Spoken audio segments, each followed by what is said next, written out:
Madam. हा झालं नमस्ते आता करा. सर. हा करा करा. तारे सर. शके 1947 विश्वावसु संवत्सराचा या वसंत ऋतूचा आगमन झालेला आहे.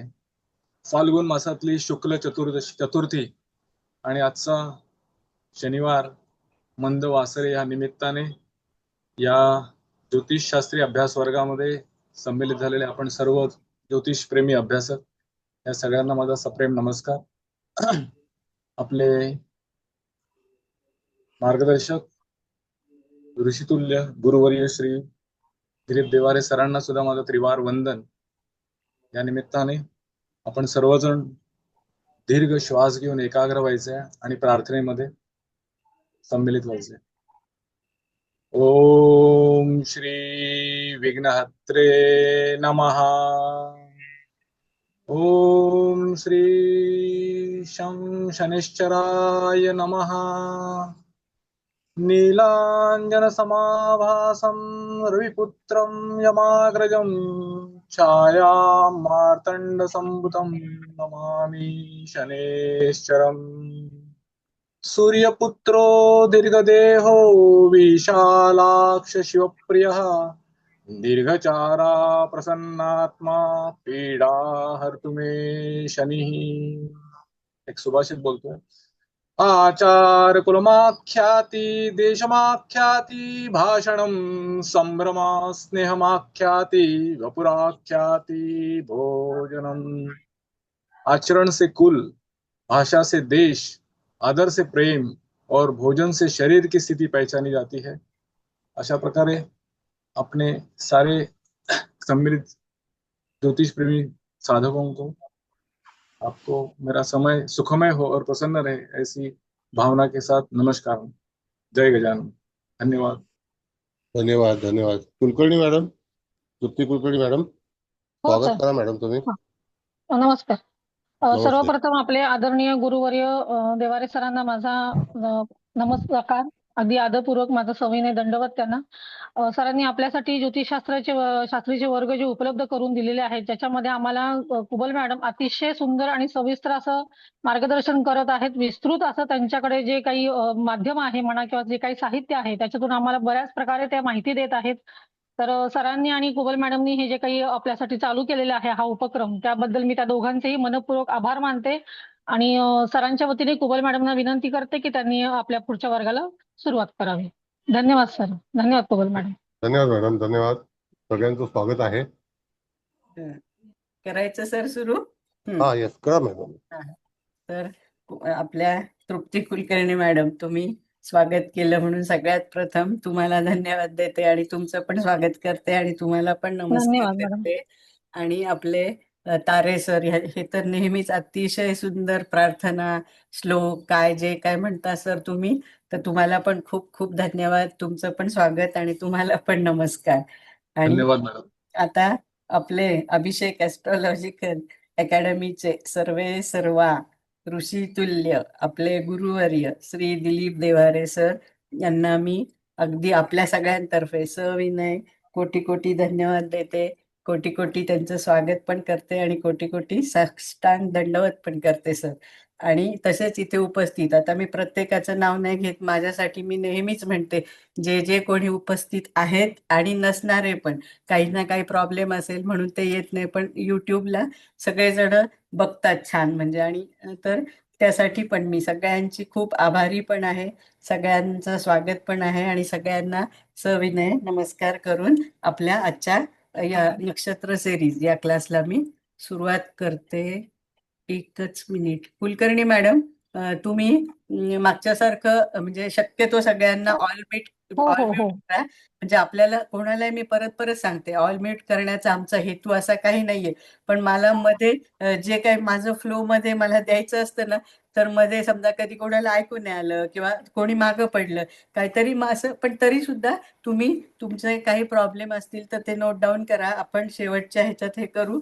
नाहीतर तसं पण जसं जसं मी पुढे जाईल ना तसे तसे तुमच्या सगळ्याच मला असं वाटतं शंकांचं निरसन होणारच आहे. पण तरी बाय चान्स असलं तर आपण क्लासच्या शेवटी घेऊया. म्हणून आपण आता डिस्टर्ब नको म्हणून सगळ्यांना मी मॅडमला म्हणजे म्यूट करायला हो, सांगितलेलं आहे. करते मी मॅडम. तुम्ही स्वतःला अनम्यूट करा हा, त्याच्यानंतर. करते. आणि हा हा मुळात मेन म्हणजे जाणून बुजून होत नाही मॅडम, पण कधी कधी कोणाचं तरी हे पण काय कॅमेरा पण सुरू होतो त्यावेळेस ना मला ते खूप असं डोळ्याला असं हे होतं म्हणजे हो हो बोलताना. हो तर तेवढं फक्त लक्ष बरोबर. ठेवा, कारण इकडनं मला येईल करता नाही असं नाही, पण मग मला मग ते माझं असं हे होतं. डिस्कंटिन्यू होतं. हा बरोबर आहे ते. ठीक आहे, हो, थँक्यू मॅडम. करा चालेल चालेल. हो सगळ्यांना unmute, हो. मग मी करते मला स्वतः.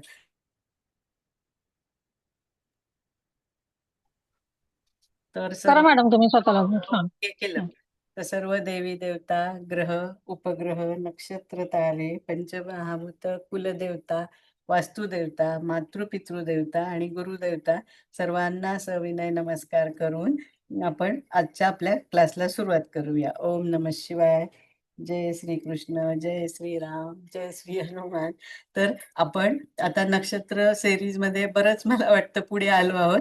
तर आज आपलं नक्षत्र सिरीज मध्ये विशाखा म्हणजे 16वं नक्षत्र, तिथपासून आपल्याला सुरुवात करायचं. मला होता होईल तेवढं मी खूप स्लो जाण्याचा प्रयत्न करत आहे, आणि तरी सुद्धा तुमचं काही राहिलं ना तर आपण रेकॉर्डिंग तर पाठवतोच आहे, फक्त एक आठवड्यानंतर. आता मागचं जे रेकॉर्डिंग आहे ना ते आज आपला क्लास झाला की मी ताबडतोब काहीही थोडाही वेळ न लावता लगेच म्हणजे त्याला पब्लिक करेल. तर आता आपण आज विशाखा नक्षत्रापासून सुरुवात करूया. तर हे विशाखा नक्षत्र, आता खरं तर तुम्हाला नक्षत्रांबद्दल म्हणजे तुम्ही एवढे हाय लेवलचे ज्योतिष म्हणजे अभ्यासक आहात, तर तुम्हाला सगळं माहितीच आहे, पण तरी सुद्धा आपल्याला या परीक्षेच्या दृष्टीने सुरू करायचंय सर म्हणाले, म्हणून मला जेवढं शक्य आहे तेवढं मी देण्याचा प्रयत्न करते. नाहीतर तसं तुम्हाला सगळं ऑलरेडी माहिती आहे. तर हे विशाखा नक्षत्र काय? तर हे विशाखा नक्षत्र म्हणजे आपल्या नक्षत्र सिरीज मधलं 16वं नक्षत्र आहे हा. आणि याची व्याप्ती किती आहे? तर 20°00 कला ते 3°20 कला असं. म्हणजे तर हे कसं त्रिपाद नक्षत्र आहे, तुम्हाला माहितच आहे सगळ्यांना. त्रिपाद नक्षत्र का म्हटलं याला? तर ह्याचे 3 चरण जे आहेत ना ते तुळ राशीत येतात, आणि शेवटचा म्हणजे चौथा चरण हा वृश्चिक राशीत येतो. म्हणजे हे या नक्षत्राचं असं विभाजन झालंय ना. ज्या नक्षत्र म्हणजे एक चारही चरण एका राशीत आले की आपण त्याला काय म्हणतो? चतुष्पाद नक्षत्र. पण ह्याचे 3 चरण तुळ राशीत. तर तुम्ही असं लिहायला सुरुवात करायची असेल तर असं करा की म्हणजे विशाखा नक्षत्र व याचे पहिले 3 चरण तुळ राशीत आणि शेवटचा चरण वृश्चिक राशीत येतो. म्हणजे म्हणून त्याला त्रिपाद नक्षत्र म्हणायचं. असं पुढे लिहिण्याची गरज नाही, एवढं तर नक्कीच तुम्हाला माहिती आहे. आणि मग या या हे म्हणजे कुणाचं नक्षत्र आहे हे पण तुम्हाला माहिती आहे. विशाखा हे बृहस्पती म्हणजे गुरुचं नक्षत्र आहे. तर मग तुम्ही असं लिहा, हे नक्षत्र गुरु किंवा कंसात बृहस्पती असं लिहा, ग्रहाच्या अधिपत्याखाली येते. म्हणजे त्याचा स्वामी ग्रह कोण झाला? तर गुरु झाला. आणि मग साधारणपणे आपण नंतर पुढे बघूच, पण म्हणजे हे ज्यांचं नक्षत्र विशाखा आहे जन्मतःच, तर नक्षत्र म्हणजे काय? त्यांचा चंद्र या नक्षत्रात आहे. तर हे जातक कसे असतील? तर हे जातक बुद्धिमान, सर्जनशील. आता कोणीतरी मागच्या वेळेस विचारलं होतं, मॅडम सर्जनशील म्हणजे काय? तर सर्जनशील म्हणजे क्रिएटिव्ह, म्हणजे ते जातक असे क्रिएटिव्ह असतात. तर सर्जनशील, मेहनती पण खूप असतात आणि समर्पित स्वभावाचे असतात. म्हणजे असं त्यागी, थोडक्यात असं म्हटलं तरी चालेल. पुन्हा सांगते, विशाखा नक्षत्र बृहस्पती किंवा गुरु ग्रहाच्या अधिपत्याखाली येते. आणि असे जातक म्हणजे ज्यांचं नक्षत्र विशाखा आहे, हे जातक बुद्धिमान, सर्जनशील, मेहनती आणि समर्पित स्वभावाचे म्हणजे असतात असं लिहा तुम्ही. आणि मग ह्यांना काय आवडतं? तर ह्यांचं म्हणजे कल कुठे असू शकतो आपण नंतर व्यवसायामध्ये बघू, पण आता ही म्हणजे थोडक्यात माहिती चालली ना. तर या लोकांना म्हणजे या जातकांना कला, फॅशन आणि मीडिया यासारख्या क्षेत्रांमध्ये यश मिळू शकते. म्हणजे यांना इकडे आवड पण असती, कलेची आवड असती, फॅशनची पण आवड असती, मीडियात जाण्याची पण त्यांना इच्छा असती, आणि मग या क्षेत्रात जर ते गेले तर त्यांना तिथे यश पण मिळेल. हा. तर पण इथे काय म्हटलंय त्यांनी की हे चौथा म्हणजे 3 चरण तुळेत येतात आणि चौथा म्हणजे शेवटचा चरण वृश्चिकेत येतो ना. तर काही काही ठिकाणी त्यांनी असं म्हटलं आहे की ज्यांचा म्हणजे चौथ्या चरणात म्हणजे विशाखा चौथ्या चरणात ज्या जातकाचा जन्म झाला असेल त्यांना शांती करण्याची आवश्यकता असते. पुन्हा सांगते, विशाखा चौथ्या चरणात जन्म झाला असल्यास त्या जातकांना शांतीची आवश्यकता असते किंवा शांती म्हणजे करून घेतलं तर त्यांच्यासाठी जास्त चांगलं होईल. म्हणजे आपल्याला असं प्रॉब्लेम आला, मग आपल्याला पुरोहितांनी सांगितलं आणि मग आपण केलं, त्याच्यापेक्षा आपण तर ॲटलिस्ट ज्योतिषीच आहोत ना. तर आपल्यापैकी कुणाचं असेल किंवा आपल्या घरात कुणाचं असेल किंवा पुढे एखादं मूल विशाखाच्या चौथ्या म्हणजे चरणात म्हणजे शेवटच्या चरणात जन्माला आलं तर त्याची शांती करून घ्या. आता मग पुढे आपण म्हणजे मुख्य वैशिष्ट्य असं म्हणजे बघूया. ते तर मी तुम्हाला सुरुवातीला सांगितलंच आहे की तूळ राशीच्या 20 अंश ते वृश्चिक राशीच्या 3 अंश 20 कलापर्यंत या विशाखा नक्षत्राची व्याप्ती आहे. तर देवता कोण आहे? तर तुम्ही देवताच्या पुढे असं लिहा इंद्र. इंद्र आणि अग्नी असं म्हटलंय किंवा काही काही ठिकाणी इंद्राग्नी देवता असं पण म्हटलंय. तर तुम्हाला जसं सोपं वाटेल तसं लिहा. इंद्राग्नी लिहिलं तरी चालेल. देवता इंद्राग्नी. हा, स्वामी ग्रह बृहस्पती किंवा कंसात गुरु. ते सांगितलंय मी, पण आता आपण असं स्टेप बाय स्टेप चाललो तर म्हणून तुम्हाला लिहायला सोपं जाईल आणि लक्षात ठेवायला पण सोपं जाईल. मग राशी, आता राशी म्हटलंय त्यांनी, तर इथे कसे 2 राशीत येतं ना, तर मग राशीमध्ये तुम्ही काय लिहिणार? 3 चरण तुळेत आणि 1 चरण वृश्चिकेत. म्हणजे दोन दोन राशींमध्ये म्हणजे काय विभाजन झालंय या विशाखा नक्षत्राचं. पुन्हा सांगते, राशी 3 चरण तुळेत म्हणजे पहिलं चरण, दुसरं चरण, तिसरं चरण हे तुळ राशीत येतात आणि शेवटचं 4 चरण म्हणजे चौथं चरण, 4 नाही म्हणायचं कारण 4 एका ह्याच्या, चौथं म्हणजे म्हणून त्यांनी 1 चरण वृश्चिकेत, पण आपण लिहिताना तुम्ही असं लिहा चौथे चरण वृश्चिक राशीत येते. आणि आता ते प्रतीक वगैरे हे तर तुम्हाला सगळं माहिती आहे कारण आपल्या काय म्हणायचं पंचांगमध्ये सगळं दिलेलंच आहे. त्यामुळे ते ते सांगण्यात मी जास्त आता वेळ नाही घालवत. ते तर तुम्हाला येतं आणि मी सुरुवातीला सांगितलेलं पण आहे. आता गुणधर्म परत, तर गुणधर्म मध्ये तेच येईल. काय येतं? बुद्धिमान म्हणजे ह्या जातकांकडे बुद्धिमत्ता असते, सर्जनशीलता असते, समर्पण करण्याची भावना असते, मेहनती पण असतात. आणि असं स्वभाव किंवा व्यक्तिमत्व त्यांनी कसं म्हटलंय की हे हे लोक असे खूप सकारात्मक पण असतात. म्हणजे असं निगेटिव्हिटीकडे सहसा जात नाही, म्हणजे नेहमी सकारात्मक विचार करतात. म्हणून तुम्ही असं लिहा सकारात्मक आणि खूप बुद्धिमान, मेहनती ते तर सांगितलं. आणि आपल्या कामाच्या प्रती म्हणजे एकदम असं आपण म्हणतो ना समर्पण करून जे लोक काम करतात ना, तसं म्हणजे कामाच्या प्रती एकदम समर्पित असतात. आणि मग त्यामुळं काय होतं, ते जेवढं समर्पण देतात किंवा चिकाटीने काम करतात त्यामुळे त्यांनी घेतलेल्या कामात यश पण मिळतं. आता करिअर मध्ये बघूया, पण त्याच्या आधी थांबा, मला थोडस तुम्हाला अजून सांगायचंय. करिअर आपण लास्टला बघूया. तर आधी त्यांचे तुम्ही आजार लिहा. तर हे विशाखा नक्षत्राचे म्हणजे ह्या जातकांना काय काय, आता हे मी जे सांगते ना, हे आजार सगळेच होतील किंवा सगळ्यांनाच होतील असं जरुरी नाहीये बरं का. पण हे असे आजार होण्याची शक्यता आहे. तर इथे आपल्याला हे आजार किंवा व्यवसाय मी जे सांगते ना, तर आजाराच्या बाबतीत तर ज्यावेळेस आपण मेडिकल ॲस्ट्रॉलॉजिकली बघतो ना, किंवा ह्या जातकाला काय म्हणजे आजार होऊ शकतात, तर मग ही संभाव्यता आहे की या विशाखा नक्षत्राच्या म्हणजे जातकांना खालील प्रकारचे आजार किंवा रोग, रोग म्हणण्यापेक्षा आजारच म्हणा. तर आता मी ते आजार सांगते, हळूहळू सांगते, तुम्ही लिहा. मूत्रविकार, रक्तासंबंधी विकार, त्वचा विकार, मधुमेह किंवा डायबेटीस असं.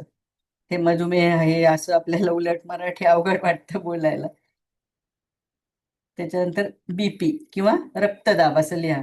कोणता पण, हाय और लो, पण रक्तदाब असं लिहा तुम्ही, म्हणजे रक्तदाब पण होऊ शकतो म्हणजे या जातकांना. चक्कर येणे, कमरेचे आणि पाठीचे त्रास, पित्त म्हणजे पित्त पण होऊ शकतं या जातकांना, हृदयविकार, मज्जातंतू विकार,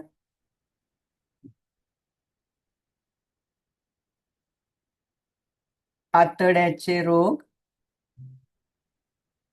आणि थोडस काय होतं यांना एक कुठली तरी अनामिक भीती वाटत असते अशा जातकांना आणि त्यामुळे ते थोडेसे निराशावादी पण होऊ शकतात जर म्हणजे बिले तर. आता बाकी फक्त हे बघून नाही, आता समजा एखाद्याचा मंगळ चांगला असला किंवा सूर्य छान, म्हणजे सूर्य तर आरोग्याचा कारकच आहे ना, मग त्या जातकाच्या बाबतीत काही होणार नाही. पण हे हे ग्रह पण जे सूर्य आपल्याला आरोग्याचा कारक आहे, मंगळ कसा धाडसाचा कारक आहे, हे जर हे पण बिघडले आणि हे नक्षत्र पण बिघडलं तर अशा जातकाला एक प्रकारची अशी अनामिक म्हणजे त्यालाच कळत नाही पण त्याला सारखी कसली तरी भीती वाटते आणि त्यामुळे तो थोडासा निराशावादी बनू शकतो. मी पुन्हा सांगते, आजार, मूत्रविकार, रक्ताचे विकार, त्वचेचे विकार, मधुमेह, रक्तदाब, कंबर आणि पाठीचे त्रास, पित्त, हृदयविकार, मज्जातंतू विकार, आतड्याचे विकार, अनामिक भीती आणि निराशावादी, म्हणजे त्या अनामिक भीतीमुळे ते थोडेसे निराशावादी असे असू शकतात.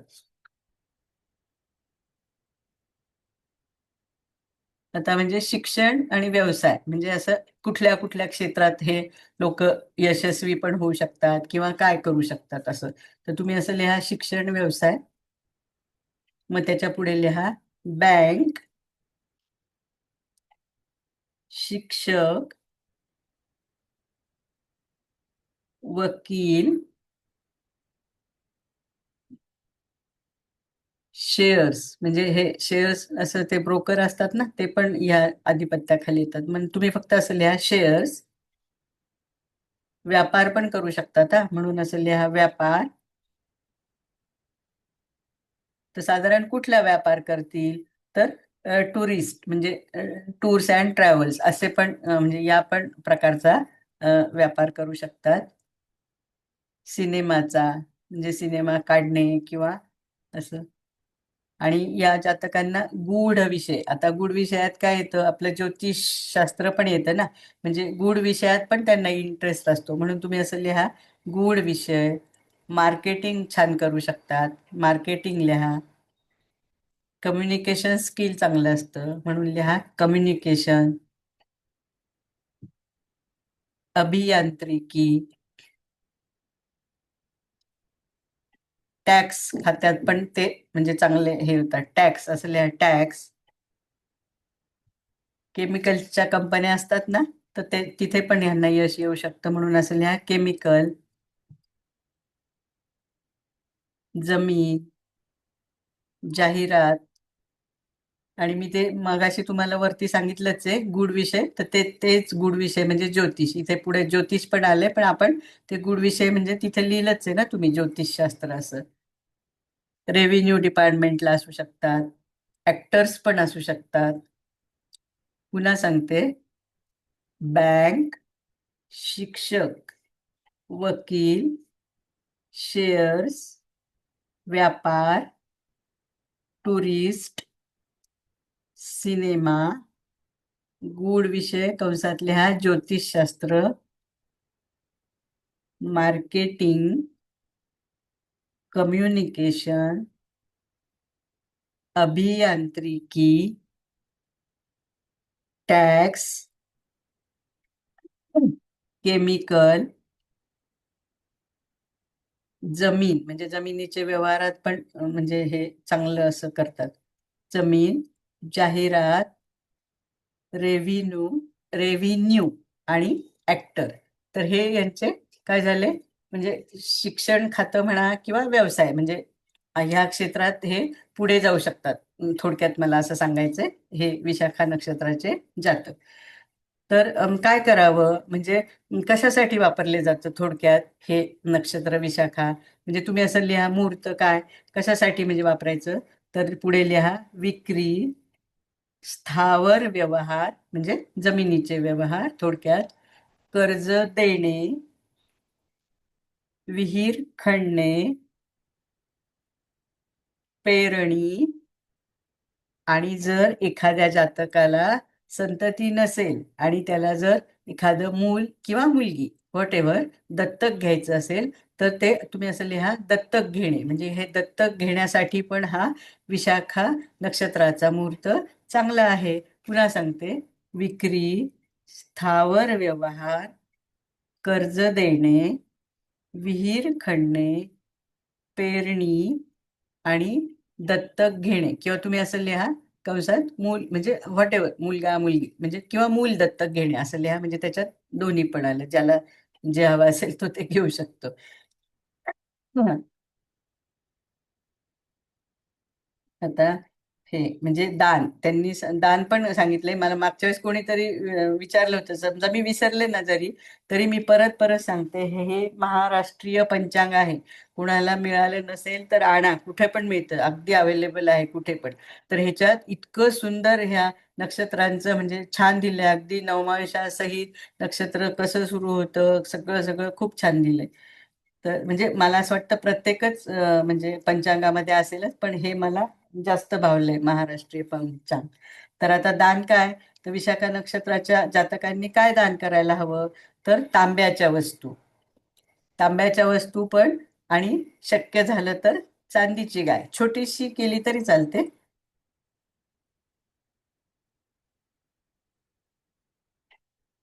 मग दानमध्ये तुम्ही लिहिलंच असेल तांब्याच्या वस्तू किंवा तांब्याची वस्तू और म्हणजे किंवा चांदीची गाय म्हणजे हे दोन्हीपैकी काही पण, दोन्ही देण्याची आवश्यकता नाही. आता आराध्य वृक्ष, विशाखा नक्षत्रासाठी आराध्य वृक्ष कुठला आहे, तर नागकेशर हे म्हणजे मेन म्हटलंय त्यांनी. मेन असं नाही, आता हल्ली कसं आपण सगळेच जण खूप अभ्यास करतायत मग असं रिसर्च करून अजून काय काय आपल्याला जनरली पंचांगात एखादाच वृक्ष देतात. पण अजून पण पर्यायी वृक्ष सापडलेत म्हणून मी तुम्हाला सांगते. बाय चान्स नागकेशर नाही मिळालं, एखाद्याला नाही मिळणार ना, तर म्हणून पुढचे पण लिहा. आराध्य वृक्ष मध्ये लिहा नागकेशर, पारिजातक, राळ, राळ, बाभूळ आणि सुरंगी. पुन्हा सांगते आराध्य वृक्षामध्ये नागकेशर, पारिजातक, राळ, बाभूळ आणि सुरंगी.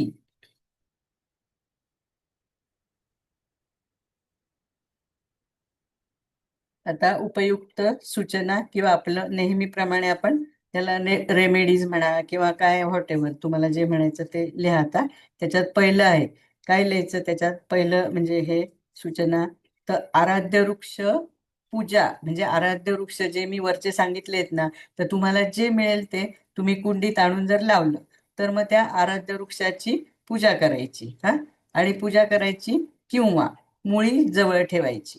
ह्याच्यापैकी काही पण करा, पण दोन्ही केलं तरी आता आपण जर घरात लावलंच आहे झाड तर आपण पूजा जशी तुळशीची पूजा करतो तर आपलं जे नक्षत्र आहे त्याची जर पूजा केली तर आपल्याला अजून फायदाच होणार आहे ना.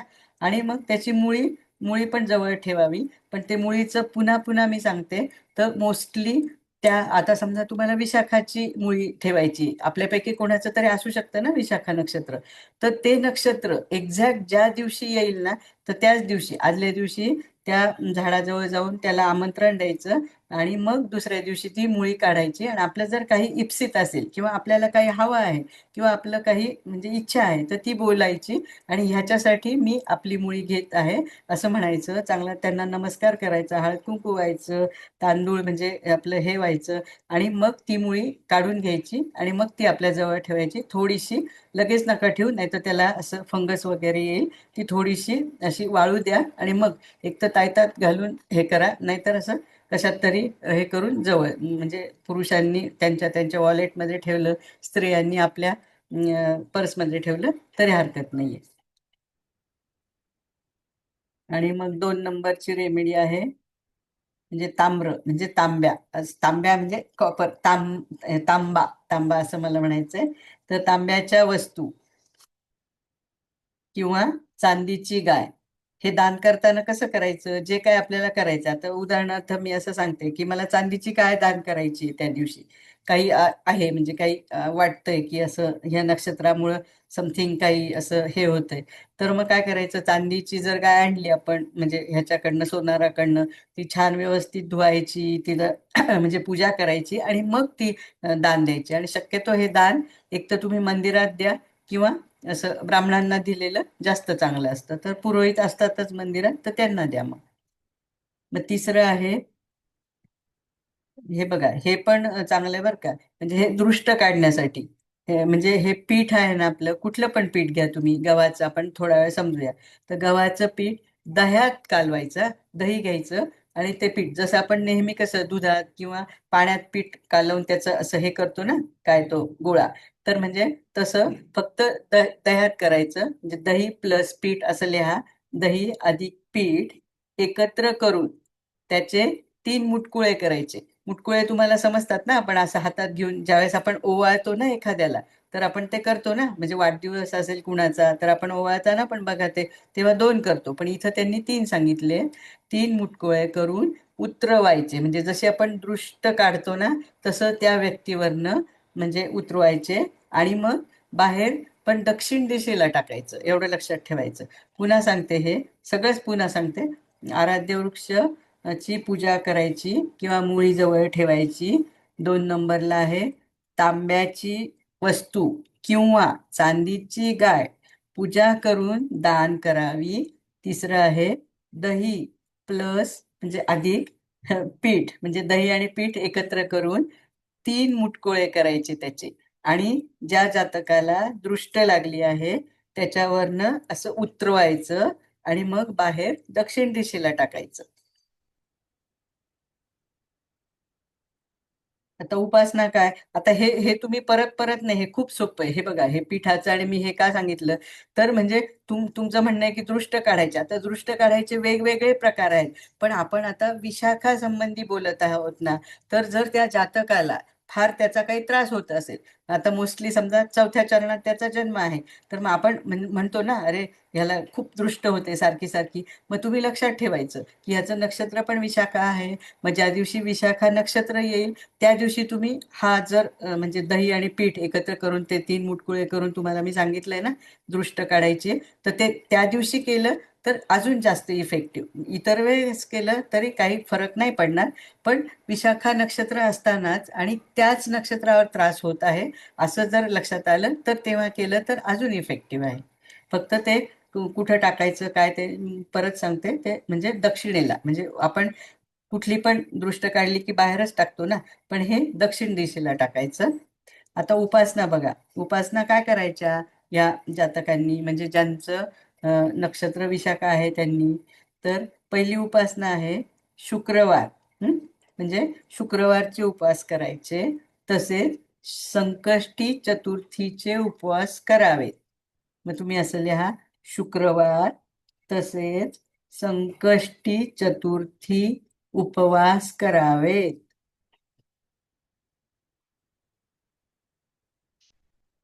2 नंबरला लिहा, विष्णूची आराधना करावी. विष्णूची आराधना करावी.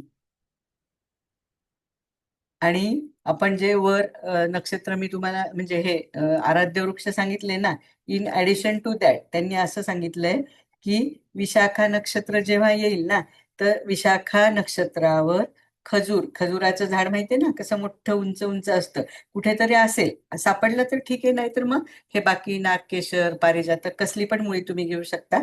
पण त्यांनी हे ऍडिशनल सांगितलंय आहे, विशाखा नक्षत्रावर खजूर मुळी आणून हातावर म्हणजे दंडावर बांधावी. उपासना पुन्हा पटकन सांगते, शुक्रवार तसेच संकष्टी चतुर्थी उपवास करावेत. विष्णूची आराधना करावी. 3 नंबर, अरे एक मिनिट, सॉरी. अगं मी क्लासमध्ये आहे.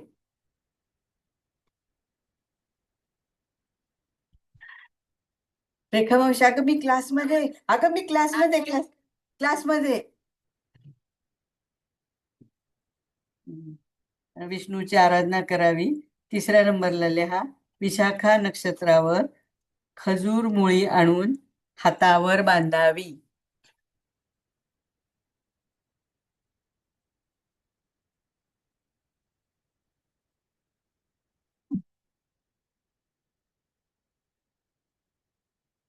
आणि या जातकांनी कसं, मी तुम्हाला पित्त सांगितलंय ना त्यांना, म्हणजे पित्ताचे आजार होतात, म्हणून यांनी ना असं लोणची, पापड, तळलेले पदार्थ कमी खावेत, म्हणजे त्यांना पित्ताचा त्रास होणार नाही. म्हणून तुम्ही ते पण लिहा, लोणची, पापड, तळलेले पदार्थ कमी खावेत.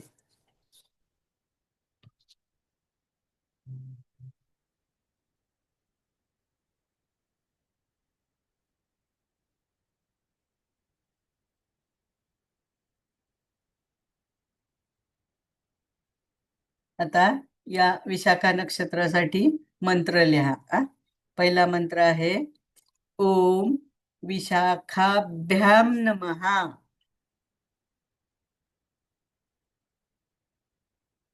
आणि दुसरा मंत्र आहे ओम इंद्राग्निभ्याम नमः. पुन्हा दोन्ही मंत्र सांगते. ओम विशाखाभ्याम नमः. दुसरा मंत्र आहे ओम इंद्राग्निभ्याम नमः.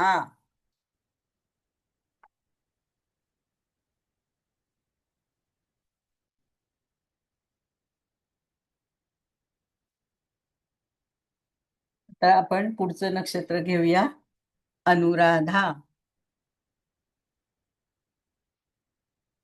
आता या अनुराधा नक्षत्राची व्याप्ती बघा किती आहे. 3 अंश 20 कला ते 16 अंश 40 कला. म्हणजे हे तुमच्या लक्षात आलंच असेल. तर हे अनुराधा नक्षत्र पूर्णपणे वृश्चिक राशीत येते, आणि म्हणून ते, म्हणजे त्याचे चारही चरण वृश्चिक राशीत आहेत ना, म्हणून ते चतुष्पाद नक्षत्र आहे. आणि त्याची व्याप्ती पण बघा, 3 20 ते 16 40, म्हणजे पूर्ण 13 अंश 20 किल्ल्याचं एक नक्षत्र असतं ना, ती पूर्ण व्याप्ती ह्याच्यातच आहे. कशात? वृश्चिक राशीत. तर असं लिहा, अनुराधा नक्षत्र 17वे नक्षत्र, ते तर तुम्हाला माहितच आहे, वृश्चिक राशीत येते. आणि हे कोणाचं नक्षत्र आहे, म्हणजे याचा स्वामी कोण आहे अनुराधाचं? तर स्वामी शनी आहे. आणि देवता मित्र आहे. मित्र म्हणजे मित्र नावाची देवता आहे. पुन्हा सांगते, अनुराधा नक्षत्र वृश्चिक राशीत येते, म्हणजे चारही चरण वृश्चिक राशीत येतात. स्वामी शनी आहे, म्हणून तुम्ही स्वामीच्या पुढे शनी लिहा आणि देवताच्या पुढे मित्र लिहा. आणि आता म्हणजे हे ऑब्वियस आहे की शनीचं नक्षत्र आहे ना, म्हणून मग हे जातक कसे असतील? तर ज्यांचं अनुराधा नक्षत्र आहे, निष्ठा म्हणजे निष्ठावान असतात, मैत्री म्हणजे मैत्री पण पटकन करतात, शिस्तबद्ध असतात आणि कठोर परिश्रमी असतात. अनुराधा नक्षत्रातील जातक निष्ठावान, मैत्रीपूर्ण, शिस्ती म्हणजे शिस्त असं लिहा, आणि कठोर परिश्रम करणारे असतात. किंवा हे नक्षत्रच कठोर परिश्रमाचं पण प्रतीक आहे असं म्हटलं तरी चालेल. आणि हे हे जातक पण, म्हणजे ज्यांचं अनुराधा नक्षत्र आहे ना, तर हे पण म्हणजे आपल्या ध्येयाकडे पूर्णपणे समर्पित असतात. आणि आत्मविश्वास पण म्हणजे भरपूर असतो त्याच्यात. म्हणजे तुम्ही असं लिहा मग, या म्हणजे नक्षत्रात, अनुराधा नक्षत्रात जन्मलेले जातक आत्मविश्वासाने परिपूर्ण व ध्येयाकडे समर्पित असतात. पण इथे पण आलंय ह्यांच्याकडे, म्हणजे या नक्षत्रासाठी कसं, काही काही वेळेस ते असे डिप्लोमॅसी करतात, किंवा म्हणजे असे दुहेरी विचार करतात काही काही वेळेस, नेहमी नाही. म्हणून मग ह्या दुहेरी विचारांमुळे काय होतं, ते थोडेसे मागे पडतात. आता दुहेरी विचार म्हणजे कसं, की मला काहीतरी एक काम दिलंय कोणी करायला आणि माझं एक मन काय म्हणतं, अरे हे करायला हवं. दुसरं मन काय म्हणतं, नाही, मी नाही करणार. म्हणजे असं थोडंसं म्हणजे असं करू की नको, करू की नको अशा ह्याच्यात म्हणजे त्यामुळं काय होतं मग ते काम असं ते त्यांना जेवढं त्या कामासाठी समर्पण द्यायचं ना ते नाही देत आहेत. त्यामुळे मग काय होतं ते मागे पडतात. म्हणजे खूप विचार करतात आणि मग करायला लागतात मग मागे पडणार ना. ताबडतोब पटकन निर्णय म्हणजे अगदी ताबडतोब पण नको पण व्यवस्थित निर्णय घेतला आणि मग ते काम करायला सुरुवात केली. एकदा हो तर हो किंवा नाही तर नाही असं करून तर तसं नाही करत. कधी कधी होतं म्हणजे असं पण ऍक्च्युअली ते आत्मविश्वास परिपूर्ण म्हणजे त्यांच्यात आत्मविश्वास असतोच. ध्येयासाठी समर्पण जे काय द्यायला हवं ते पण देतात. पण काही काही वेळेस जर असं थोडासा दुहेरी विचार केला तर थोडं कामामध्ये ते मागे पडू शकतात. पडतातच असं नाही, पडू शकतात. हं? आता पुन्हा म्हणजे वैशिष्ट्येमध्ये असंच येणार. थोडक्यात आपण असं पॉइंट टू पॉइंट लिहायचं असेल तर राशी त्याच्या पुढे वृश्चिक लिहा. स्वामी ग्रह शनी, देवता मित्र देवता आणि स्वभाव तर मी सांगितलाच आहे. निष्ठावान आहेत, मेहनती आहेत, शिस्तप्रिय आहेत, ध्येयवादी आहेत, आत्मविश्वासी आहेत, मैत्रीपूर्ण आहेत आणि विचारपूर्वक वागणारे पण आहेत. आणि म्हणजे कसं अजून एक त्यांचं वैशिष्ट्य काय या नक्षत्र म्हणजे कितीही कठीण परिस्थिती आली तरी ते आपला संयम मात्र सोडत नाही आणि संघर्षातनं यश म्हणजे मिळवतातच मिळवतात आणि टीमवर्क पण चांगलं करतात ते. हम्म. आता आपण या अनुराधा नक्षत्रातील जातकांना कुठले कुठले आजार होण्याची संभाव्यता आहे तर ते लिहूया. तर तुम्ही लिहा आजार, त्याच्यामध्ये लिहा मूळव्याध. मूळव्याध, कफ, सर्दी, खोकला, घशाचे विकार, मुतखडा म्हणजे किडनी स्टोन्स, वात, पित्त, मधुमेह, बद्धकोष्ठता म्हणजे अपचनाचे विकार, बद्धकोष्ठता, संधिवात, स्त्रियांना गर्भाशयाचे आजार आणि मग इन जनरल असं ताप, डोकेदुखी असं पण होऊ शकतं. पुन्हा सांगते, अनुराधा नक्षत्रातील जातकांचे आजार मूळव्याध, कफ, सर्दी, खोकला, घशाचे आजार, मुतखडा किंवा किडनी स्टोन, वात, पित्त म्हणजे खरं तर ना वात, पित्त, कफ म्हणजे आपण त्रिदोष त्रिदोष म्हणजे हे तिन्ही पण म्हणजे त्यांचे ते बिघडलेलेच असतात मोस्टली जर नक्षत्र बिघडलं तर अर्थात. तर म्हणून तुम्ही वात, पित्त, कफ तर किंवा त्रिदोष असं लिहा. मधुमेह, बद्धकोष्ठता, संधिवात, स्त्रियांमध्ये गर्भाशयाचे आजार आणि मग इन जनरल असं ताप म्हणजे ताप येणं, डोकेदुखी असं पण हे किरकोळ किरकोळ आजार पण होऊ शकतात. आता व्यवसाय किंवा शिक्षण काय या जातकांना म्हणजे करू शकतात ते. क्रीडा म्हणजे असे स्पोर्ट्सचं पण आपण स्पोर्ट्स आजकाल कसं सगळे पूर्वी एवढं शिक्षण नव्हते घेत पण आता स्पोर्ट पण म्हणजे समजा कुणाला चेस खेळायचंय तर त्याचं पण शिक्षण घेतात ना म्हणजे किंवा कुणाला व्हॉलीबॉल खेळायचं आहे तर मग म्हणून तुम्ही असं लिहा क्रीडा म्हणजे स्पोर्ट्सचं पण शिक्षणात ते शिक्षण घेऊ शकतात. क्रीडा, आयात निर्यात म्हणजे हे व्यवसाय पण करू शकतात. वाहन, विक्री, औषध म्हणजे औषधाचे व्यापारी असं थोडक्यात. इंजिनियर,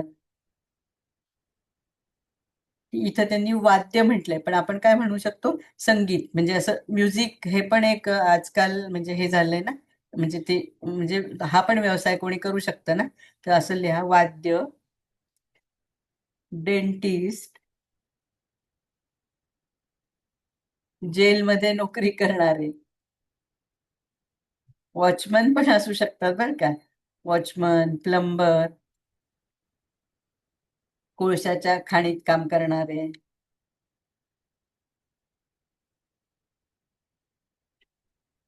इलेक्ट्रिकल काम करणारे, गायन किंवा गायक पण असू शकतात.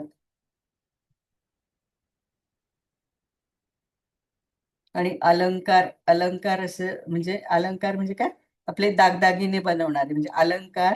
आणि सौंदर्य प्रसाधना म्हणजे ते बनवणारे पण.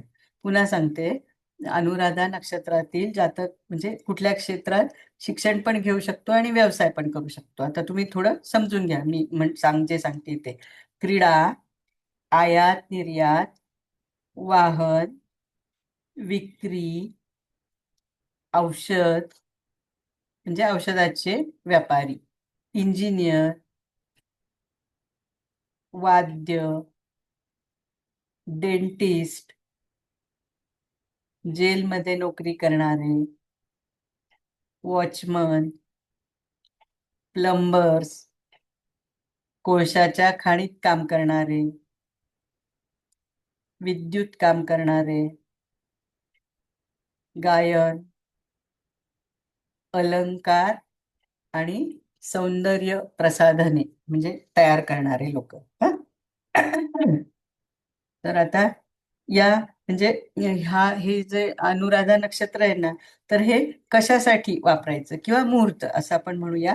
तर विवाह लिहा तुम्ही पुढे, मुहूर्त त्याच्या पुढे लिहा विवाह, वृक्ष लावणे म्हणजे वृक्षांची लागवड करणे, आणि अधिकार ग्रहण करणे. आता इथे अधिकार ग्रहण करणे असा तुम्ही अर्थ कसा घ्याल, की एखाद्या जातकाला समजा प्रमोशन मिळाले किंवा आपले मंत्री संत्री जे आहेत ना, ते एखादा त्यांना उच्च असं हे केलं, मंत्रीपद मिळालं, तर मग आपण मुहूर्त देतो ना. तर म्हणजे त्यावेळेस पण या मुहूर्तावर जर त्यांनी ती शपथ ग्रहण केली तर चांगलं आहे. म्हणून तुम्ही असं लिहा अधिकार ग्रहण. इथे पण परत दत्तक घेण्यासाठी पण हा मुहूर्त चांगला आहे. दत्तक घेणे आणि नवीन आपल्याला जर एखादा म्हणजे नवीन कपडा आहे ना, आपण तो पण कधी कधी, आता त्याच्यासाठी मोस्टली मुहूर्त कोणी म्हणत नाही, वापरत नाही, पण काय हरकत आहे आपल्याला जर माहिती आहे तर. नवीन वस्त्र किंवा स्त्रियांना नवीन अलंकार, आणलाय तो अलंकार म्हणजे दागिना एखादा, आणि तो समजा त्यांनी या नक्षत्रावर परिधान करायला सुरुवात केली तर चांगलं आहे. म्हणून असं लिहा नवीन वस्त्र, अलंकार म्हणजे हे करण्यासाठी वापरण्यासाठी पण हे चांगलं आहे नक्षत्र. पुन्हा सांगते, विवाह, वृक्ष लावणे, अधिकार ग्रहण, दत्तक घेणे, नवीन वस्त्र ऑब्लिक असेल लिहा अलंकार म्हणजे परिधान करणे किंवा ते वापरायला सुरुवात करणे असं.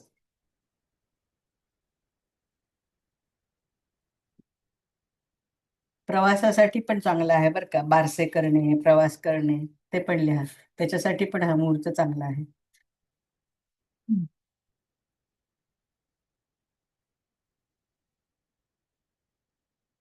आता दान, काय दान करायला हवं या अनुराधा नक्षत्राच्या जातकांनी, तर त्यांनी शय्या असं म्हटलंय, तर तुम्ही बेड लिहा, बेड. हा, शय्या, सतरंजी, चटई असं सगळं म्हणजे ह्याच्यापैकी काही पण ज्याला जे शक्य होईल ते. दानासाठी ह्या म्हणजे 3 वस्तू त्यांनी दिल्यात, शय्या, सतरंजी, चटई. आता इथं बेड म्हणजे काय, तुम्ही पूर्ण अगदी सगळं हे दिलं नाही तर आता जसं चटई सतरंजी म्हटलं तर मग गादी असं म्हणा थोडक्यात. आराध्य वृक्ष काय आहे ह्याच्यासाठी, तर नागकेशर लिहा, आराध्य वृक्ष नागकेशर, बकुळ, वेताचं पण झाड असतं बरं का, वेत, अशोक, केवडा आणि नागचाफा. पुन्हा सांगते, आराध्य वृक्ष नागकेशर, बकुळ, वेत, अशोक, केवडा आणि नागचाफा. हे नागकेशर आणि नागचाफा वेगळं आहे हा. नागकेशर आपण देवाला पण वाहतो किंवा आपलं म्हणजे मसाल्यातलं असतं ना ते वेगळं, आणि हा नागचाफा हे याचे फुलं असतात ना, कधी पिंकिश कलरचे असतात, कधी येलोइश असतात, कधी व्हाईटिश असतात. आता उपयुक्त सूचना किंवा रेमेडीज तुम्हाला काय म्हणायचं ते म्हणा. त्याच्यात लिहा, पहिल्या नंबरला लिहा आराध्य वृक्ष पूजा करणे, ऑब्लिक लिहा मुळी जवळ ठेवणे. म्हणजे ह्याच्यापैकी काहीतरी एक तर नक्कीच करा. आराध्य वृक्ष पूजा करणे, ऑब्लिक मुळी जवळ ठेवणे. सतरंजी किंवा चटई गरिबांना दान करणे. 2 नंबरला आहे. सतरंजी ऑब्लिक चटई गरिबांना दान करणे.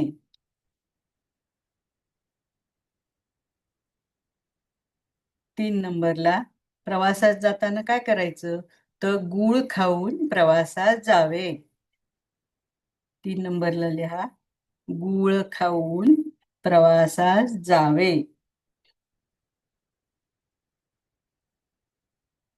आणि प्रिकॉशन काय घ्यायची या जातकांनी, तर पित्तकारक पदार्थ टाळावेत. पित्तकारक पदार्थ टाळावेत. आणि अजून एक त्यांनी असं म्हटलंय की समजा काही काही जातकांचे कसे वडिलोपार्जित व्यवसाय असतात ना, तर असे जर व्यवसाय असतील ना, तर ते व्यवसाय या जातकांसाठी चांगले आहेत. म्हणून तुम्ही असं पण लिहा, पुढचा नंबर 5 नंबर आहे मला वाटतं, वडिलांचा व्यवसाय फायदेशीर ठरतो.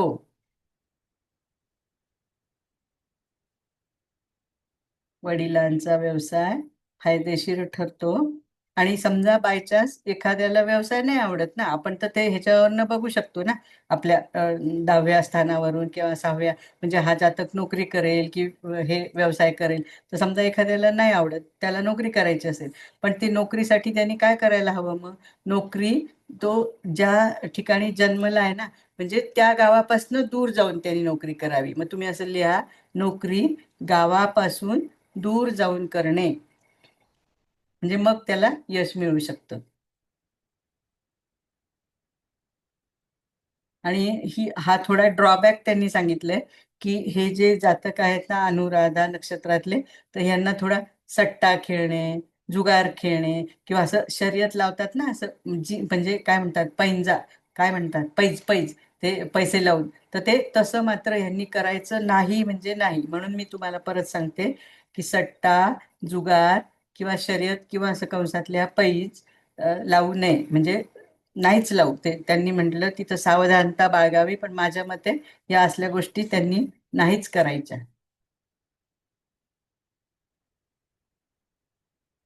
मग आता उपासना काय आहे या जातकांसाठी, तर शनीची उपासना करावी.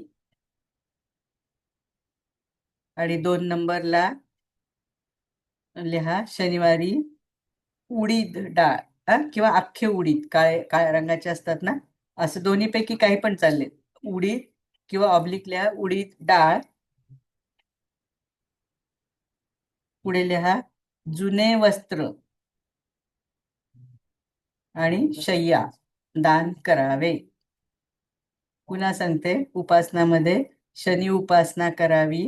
2 नंबरला शनिवारी काळे उडीद किंवा डाळ, मग परत कॉमा करा, जुने वस्त्र किंवा शय्या दान करावी.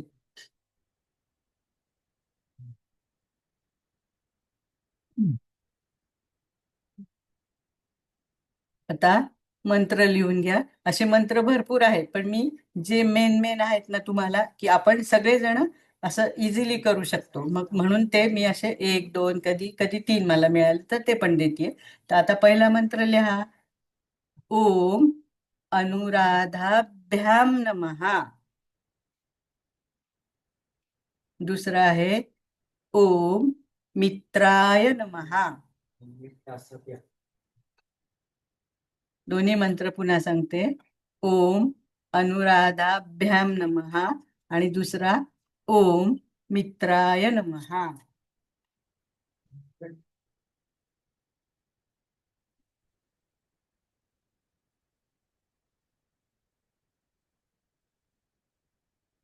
आणि हे अनुराधा नक्षत्र टीम वर्क साठी पण चांगलं आहे बरं का. म्हणजे जर आपल्याला एखाद्या अशी टीम तयार करायची आणि टीम मध्ये हे करायचंय, तर मग ते जे कार्य आपल्याला करायचंय तर ते जर तुम्ही अनुराधा नक्षत्रावर सुरू केलं तर तुम्हाला अजून यश मिळेल. आता पुढचं नक्षत्र घेऊया, ज्येष्ठा. तर हे कितवं नक्षत्र आहे? 18वं. हा, आणि मग याची व्याप्ती किती आहे बघा, 16 अंश 40 कला ते पुढे 30 पूर्ण. 30 अंश म्हणजे ही व्याप्ती झाली ज्येष्ठा नक्षत्राची. आणि हे हे पण नक्षत्र कसं आहे, ज्येष्ठा पूर्ण वृश्चिक राशीत येतं बरं का. म्हणजे त्याच्यामुळं मग हे पण चतुष्पाद नक्षत्र झालं. तर असं लिहा तुम्ही, 18वे नक्षत्र असून ते काही लिहायची गरज नाही, व्याप्ती पण काही आवश्यकता नाहीये. 16 अंश 40 कला ते 30 अंश 00 कला तुम्हाला माहितच आहे. पण असं लिहा, वृश्चिक राशीत येते, पूर्ण नक्षत्र वृश्चिक राशीत येते. आणि हे कुणाचं नक्षत्र आहे? जसं अनुराधा शनीचं होतं तसं ज्येष्ठा नक्षत्र कोणाचं आहे? बुधाचं आहे. म्हणून असं आपण तुम्ही काय लिहिणार, म्हणजे या नक्षत्राचे स्वामी बुध आहेत. आणि देवता इंद्र आहे. पुन्हा बघा, नक्षत्राचे स्वामी बुध आणि देवता इंद्र आहे. आता ही व्यक्ती कशी असू शकते, म्हणजे ज्यांचं ज्येष्ठा नक्षत्र असेल, असे खूप असे काय म्हणायचं, भरपूर त्यांनी असे गुण अवगुण असं नाही म्हणू, पण असे सांगितलेत. पण तरी त्यातल्या त्यात जे जे महत्वाचे ते मी सांगते. तर या नक्षत्रात जन्मलेली व्यक्ती कशी असते? बुद्धिमान, प्रभावी, म्हणजे त्यांचा पटकन प्रभाव पडतो, नेतृत्व गुण असलेली असते. बुद्धिमान, प्रभावी आणि नेतृत्व गुण असलेली असते. पण काही वेळेस काय, आता बघा, वृश्चिक राशी, त्याचा स्वामी मंगळ, त्याचा पण प्रभाव पडणारच ना. तर असं लिहा पुढे, पण काही वेळा ती थोडी तीव्र स्वभावाची पण असू शकते. काही वेळा तीव्र स्वभावाची पण असू शकते. आता पुन्हा तेच, म्हणजे ती ज्येष्ठा नक्षत्राबद्दल माहिती देताना त्यांनी काय सांगितलं, स्थान. स्थान म्हणजे कुठे येतं हे नक्षत्र, कुठे पडतं बुवा. हे नक्षत्र वृश्चिक राशीत येते. आणि मग असं अजून काय सांगितलेलं आहे, ते तारे वगैरे ते तर मी तुम्हाला दिलेले आहेत अगोदर लिहून, मध्ये ज्यावेळेस आपण सुरुवातीलाच नक्षत्र हे करताना, किंवा त्या तुम्हाला ह्याच्यात पण मिळतील आपल्या महाराष्ट्रीय पंचांगमध्ये. स्वामी झाला सांगून बुध, देवता इंद्रदेव. मग परत त्यांचा स्वभाव, त्यांनी स्वभाव मध्ये असं म्हटलंय, सकारात्मक स्वभावाचे तर असतातच, नो डाऊट. आणि बुधच आहे ना त्याचा हे म्हणजे काय, स्वामी. तर त्यामुळं तीव्र बुद्धी असते या लोकांना, तीव्र बुद्धी असते, नेतृत्व क्षमता ते चांगली करू शकतात, हे पण निष्ठावान असतात. बुध आहे तर व्यावहारिक पण असतात आणि वेळेचं महत्व जाणणारे असतात. तर तुम्ही स्वभावामध्ये असं लिहा, सकारात्मक, तीव्र बुद्धी, नेतृत्व क्षमता, निष्ठावान, व्यवहारिक आणि वेळेचे महत्व जाणणारे असतात. आता ही सकारात्मक बाजू झाली. प्रत्येक गोष्टीला काही काही नकारात्मक पण बाजू असते ना, तर ती नकारात्मक बाजू काय आहे, तर कधी कधी तीव्र, म्हणजे असं दबंग त्यांनी म्हटलंय, किंवा जास्त वर्चस्व गाजवणारे असू शकतात. असतीलच असं नाही बरं का, पण ही नकारात्मक बाजू पण आपण त्यांची असं लक्षात ठेवायला हवी. तर तुम्ही असं लिहा, नकारात्मक बाजू कधी कधी तीव्र किंवा जास्त वर्चस्व गाजवणारे असू शकतात. आणि हे नक्षत्र पण गंडांत आहे. हा, तुम्हाला आता गंडांत नक्षत्र पण मी सुरुवातीला सांगितलेलेच आहे. तर हे कसं नक्षत्र वृश्चिक राशीच्या शेवटी येत आहे ना. हा, तर मग हे म्हणजे असं त्यांनी म्हटलंय की हे गंडांत नक्षत्र असून याची पण म्हणजे या नक्षत्रात जन्मलेल्या जातकांची शांती करायला हवी. म्हणून तुम्ही असं लिहा, गंडांत नक्षत्र असल्यामुळे शांती करायला हवी.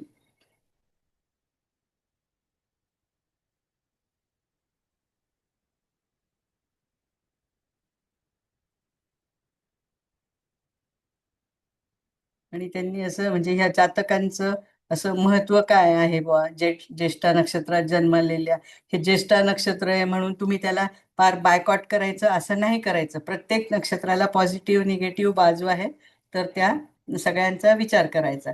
तर हे ज्येष्ठा नक्षत्रात जन्मलेल्या व्यक्तींमध्ये नेतृत्व गुण क्षमता खूप चांगली असते. नेतृत्व गुण, दृढ निश्चयी, बुद्धिमान आणि कितीही जटिल परिस्थिती आली ना तरी ते त्याच्यातून मार्ग काढण्यात म्हणजे असे काय सक्षम असतात आणि त्यामुळे त्यांना श्रेष्ठत्व पण मिळतं. हं?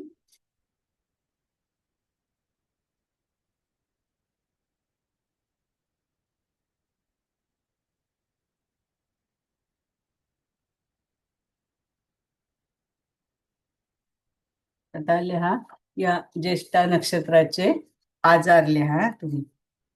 हं. रक्ती मूळव्याध.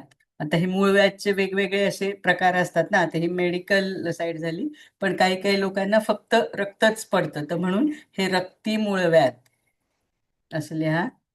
गुप्तरोग, खांदा दुखणे, ट्यूमर, रक्तस्राव, चामखीळ म्हणजे असं आपल्या स्किनवर बघा अशी एक छोटीशी गाठ असं सारखं येतं, त्याला चामखीळ म्हणतात. तर ते पण होऊ शकतं. चामखीळ, प्रजननाचे आजार आणि स्त्रियांच्या बाबतीत प्रदर, प्रदर असं लिहा. पुन्हा सांगते, रक्ती मूळव्याध, गुप्तरोग, खांदा दुखणे, ट्यूमर, रक्तस्राव, चामखीळ, प्रजननाचे त्रास किंवा आजार आणि स्त्रियांमध्ये श्वेतप्रदर. आता पुढे लिहा तुम्ही, शिक्षण किंवा व्यवसाय असं म्हणजे हे आपले ज्येष्ठा नक्षत्रातले जातक काय काय म्हणजे हे करू शकतात, कुठल्या क्षेत्रात जाऊ शकतात, कुठे काय काय व्यवसाय केलं तर यशस्वी होऊ शकतात. तर त्याच्यातले हा पहिलं जसं आपण कॉमा कॉमा करत लिहा, पहिलं दुसरं असं नका लिहू. केमिकल इंजिनियर, प्रेस प्रेस चालवणारे जातक असतात ना, ते पण ह्याच्या अंडर येतात. पण तुम्ही असं लिहा, केमिकल इंजिनियर नंतर प्रेस, कॉम्प्युटर, टेक्सटाईल आणि हे कालवे धरणं जे बांधतात ना ते पण ह्याच्या म्हणजे या नक्षत्र म्हणजे त्यांचं नक्षत्र हे असू शकतं. कालवे, वीज, म्युझिक, इन्शुरन्स, सर्जिकल इन्स्ट्रुमेंट बनवणारे म्हणजे असं लिहा, सर्जिकल इन्स्ट्रुमेंट, मिलिटरी, नेव्ही म्हणजे या खात्यात पण हे असू शकतात. अकाउंटंट, जाहिरात, जज, मॅन्युफॅक्चरिंग, लेखक, पशुपालन, शेती तज्ञ आणि अभिनय करणारे पण. पुन्हा सांगते, chemical engineer, press, computer, textile, कालवे, वीज, म्युझिक, इन्शुरन्स, जज, मॅन्युफॅक्चरिंग, लेखक, पशुपालन, शेती तज्ञ, अभिनय. तर आता हे हे काय सगळेच एक जातक करेल का? नाही. तर आपण कसं थ्रू आउट ज्यावेळेस कुंडली बघणार ना, तर हे नक्षत्र बघणार, म्हणजे हे चान्सेस आहेत. पण आता इथं हे करताना तुम्ही त्यांचे बाकीचे ग्रह पण बघावे लागतील. हा, मग त्याप्रमाणे सांगायचं, असं सगळं एकत्रीकरण करून सांगायचं. आता काय करावं, म्हणजे काय करावं इन द सेन्स, हे नक्षत्र म्हणजे काय म्हणून, म्हणजे कुठल्या मुहूर्तासाठी वापरायचं, तर तुम्ही असं लिहा, मुहूर्तामध्ये लिहा नृत्यकला. म्हणजे एखाद्या जातकाला जर नृत्यकला शिकायची असेल तर त्यांनी हे नक्षत्र वापरायला काय हरकत नाही. म्हणून असं लिहा, नृत्यकला, सर्जरी, म्हणजे आपल्याला सर्जरी, डोळ्याची सर्जरी करायची आहे, कुठली हार्ट सर्जरी करायची असेल, कुठली पण सर्जरी करायची असेल तर त्याच्यासाठी पण हे मुहूर्त चांगलं आहे. आता हे गारुडी विद्या काय, मला ते काय पटलं नाही, ते नका लिहू तुम्ही. मंत्र साधना, किंवा आपल्याला आपल्या गुरूंनी एखादा मंत्र दिलाय तर त्याची जर आपल्याला सुरुवात करायची म्हणजे ते साधनेला, तर तेव्हा पण हा मुहूर्त वापरायला काय हरकत नाही. तर असं लिहा, मंत्र साधना, जमीन नांगरणे. एक पीक येऊन गेलं की आपल्याला जमीन नांगरायला लागते ना, दुसरं पीक तयार करायचं. तर मग त्याच्यासाठी पण जर आपल्याला माहिती आहे मुहूर्त, तर आपण या मुहूर्तावर सुरुवात करू शकतो. जमीन नांगरणे आणि प्रवास करणे. पुन्हा सांगते, मुहूर्तामध्ये नृत्यकला, सर्जरी, मंत्र साधना, जमीन नांगरणे आणि प्रवास करणे.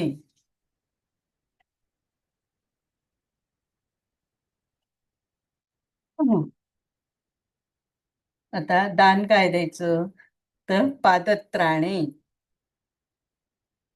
आणि तीळ.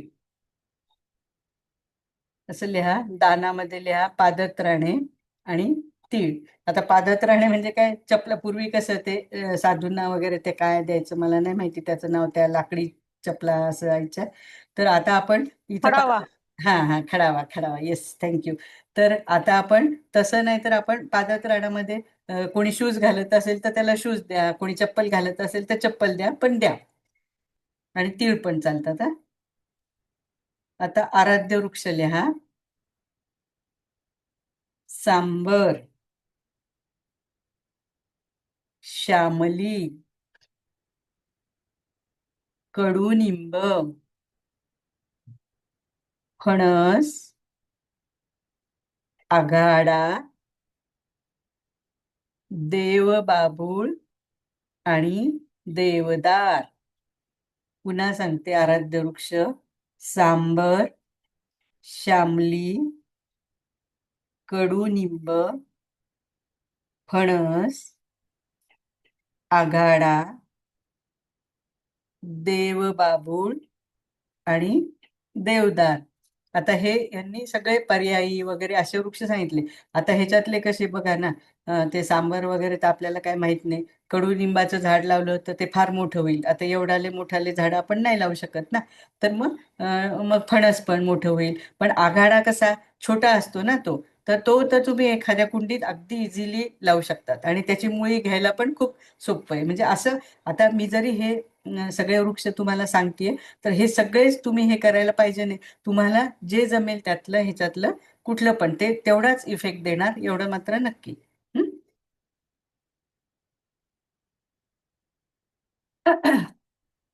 आता उपयुक्त सूचना किंवा रेमेडीज, तुम्हाला काय म्हणायचं ते म्हणा, मी प्रत्येक वेळेस ते सांगत राहते. तर त्याच्यात पहिलं काय आहे की ह्या जातकांनी काय टाळायला हवं, तर वातजन्य आहार टाळावा. हे मुख्य आहे यांच्यासाठी, वातजन्य आहार टाळावा. आणि मी ते मगाशी ते वृक्ष सांगितलंय ना, त्याच्यात सावर पण सांगितलंय ना, तर ती सावर मुळी जवळ ठेवावी किंवा त्याची पूजा करावी. आता इथं एकच सांगितलं मी, पण असं काही नाही, तुम्ही कुठली पण आघाडा मुळी म्हटलं तरी चालेल.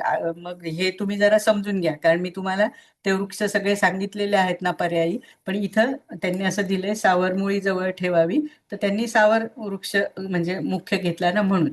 तर असं काही नाही, सावर किंवा आघाडा किंवा जे तुम्हाला शक्य होईल, मी जे वृक्ष सांगितले त्याची मुळी तुम्ही जवळ ठेवा किंवा त्या वृक्षाची म्हणजे असं संवर्धन करा असं पण म्हटलंय त्यांनी, पूजा करा. म्हणजे मंदिरात पण आपण देतो ना वृक्ष लागवड, मंदिरात तर लावतातच ना, तर तिथे त्यांना ते असे मोठे मोठे जे वृक्ष आहेत ते द्यायचे मग लावायला. कारण तिथे सावली पण पडते, इतरांना पण छान वाटतं, आणि मंदिरात तर लावतातच ना, वृक्षारोपण करतोच आपण.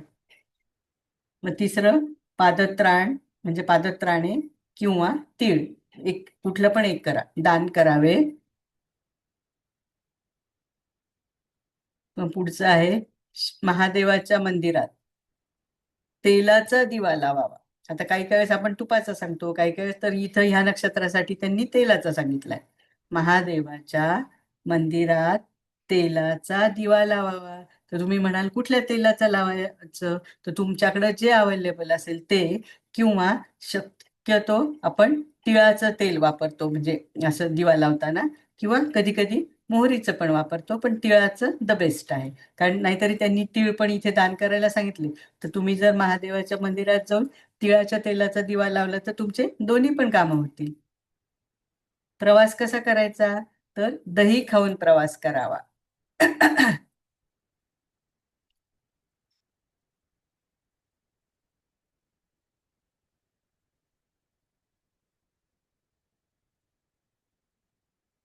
आणि जर हे जातक कसे कधी कधी थोडेसे खोटे बोलतात बरं का, तर त्यांनी हे आवर्जून टाळायला हवं. म्हणजे कारण जर ते खोटं बोलले की त्यांना ते खूप त्रासदायक होतं, म्हणून मी सांगितलं. आता पुन्हा सांगते हे. एक पहिलं लिहा, वातजन्य आहार टाळावा. मग नंतर ती सावर मुळी जवळ ठेवावी, किंवा सावर म्हणजे वृक्षाची पूजा करावी. हं? पादत्राण किंवा पादत्राणे प्लस म्हणजे किंवा किंवा ऑब्लिक लिहा, तीळ दान करावे. महादेवाच्या मंदिरात तिळाच्या तेलाचा दिवा लावावा. प्रवासाला जाताना दही खाऊन प्रवास करावा. आणि शक्यतो शक्यतो नाही, खरं खोटं तर कधीच बोलू नये, पण या जातकांनी तर बिलकुल नाही. खोटे बोलणे टाळावे, त्यांच्यासाठी हे खूप त्रासदायक आहे. आता उपासना बघा,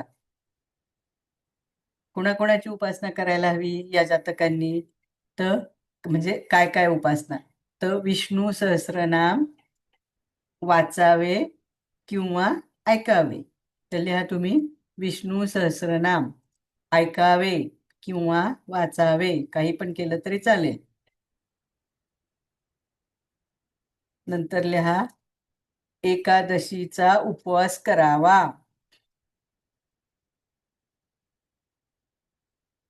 बुधवारी विष्णू किंवा विठ्ठलास तुळशी पत्र वाहावे. पुन्हा ऐका, उपासनामध्ये विष्णू सहस्रनाम ऐकावे किंवा वाचावे, एकादशी उपवास करावा, बुधवारी विष्णू किंवा विठ्ठलास तुळशी पत्र वाहावे.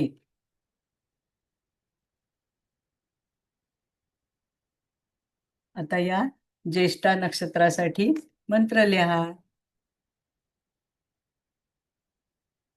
पहिला मंत्र आहे ओम ज्येष्ठायै नमः.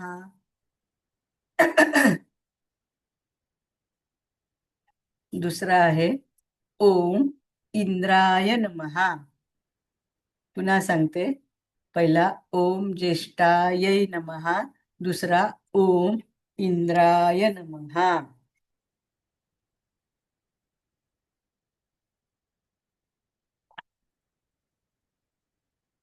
आता पुढचं होईल, अजून आहे वेळ. आता आपण पुढचं नक्षत्र बघूया, मूळ.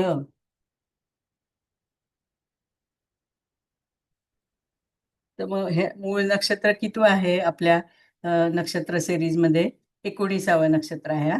आणि याची व्याप्ती किती आहे, तर 0° 00 कला ते 13° 20 कला.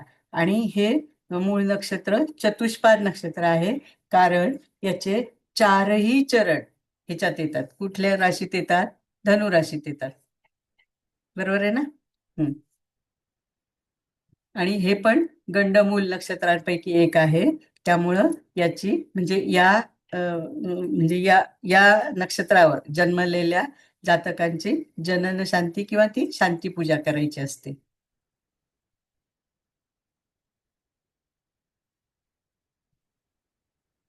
आणि असं पण त्यांनी म्हटलंय, म्हणजे हे थोडं वैशिष्ट्य बुवा ह्या मूळ नक्षत्राच्या लोकांचं, की ह्या व्यक्तींमध्ये कसं खूप असं तीव्र आध्यात्मिकता असते आणि हे ज्ञानी पण खूप असतात आणि त्याच्याबरोबर संवेदनशील पण असतात.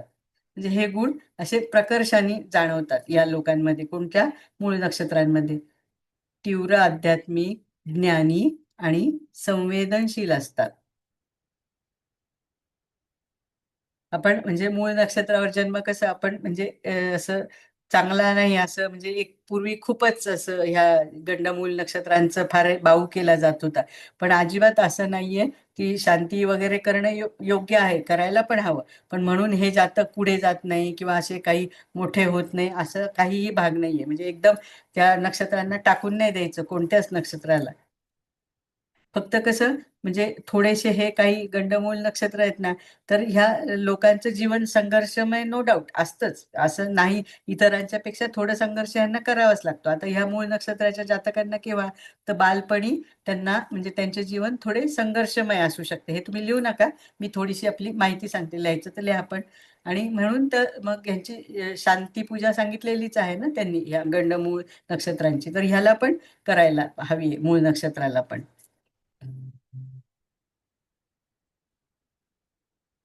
आता हे स्थान तर झालं ना, म्हणजे ह्याच्यात आपल्या धनुराशीत येतं.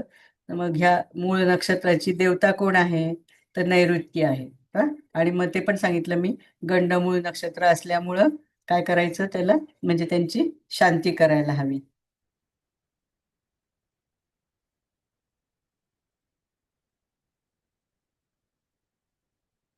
आणि हे मूळ केतूचं नक्षत्र आहे ना, तुम्हाला माहिती आहे ना, मघा, अश्विनी, मघा आणि मूळ हे केतूचे नक्षत्र आहेत ना.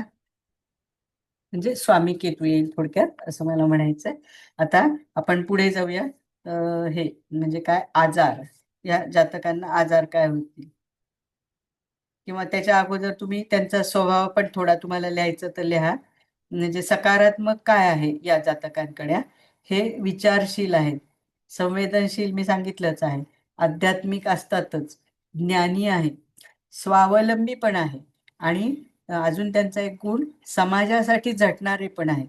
तर तुम्ही लिहा सकारात्मक, विचारशील, संवेदनशील, आध्यात्मिक, ज्ञानी, स्वावलंबी आणि समाजासाठी झटणारे. मग आता नकारात्मक म्हणजे काय? की इतरांसाठी नाही, पण हे नकारात्मक म्हणजे काय?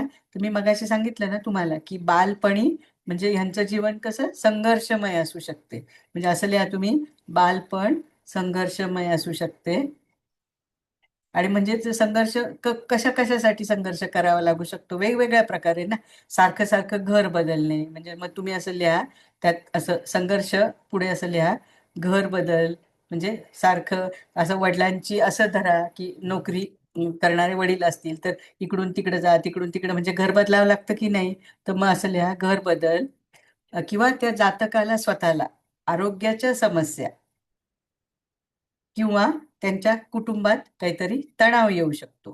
म्हणजे नकारात्मक बाजूमध्ये तुम्ही काय लिहिणार? तर बालपण संघर्षमय असू शकते, घर बदल, आरोग्याच्या समस्या किंवा कुटुंबात तणावाचे वातावरण.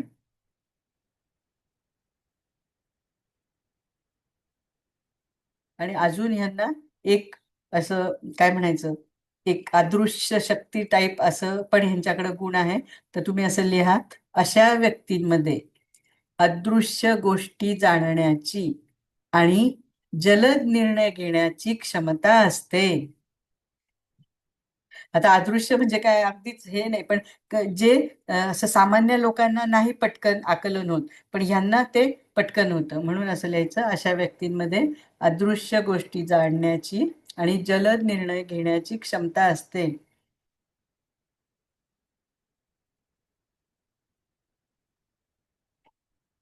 म्हणजे आपण असा पण विचार करू शकतो ना, नाहीतर हे मूळ नक्षत्र आहे, खराब आहे, हे काय हे करणार नाही. पण ते गंडमूळ नक्षत्र असेल तरी एक कुठली तरी पॉवर पण त्यांच्याकडे जास्त आहे.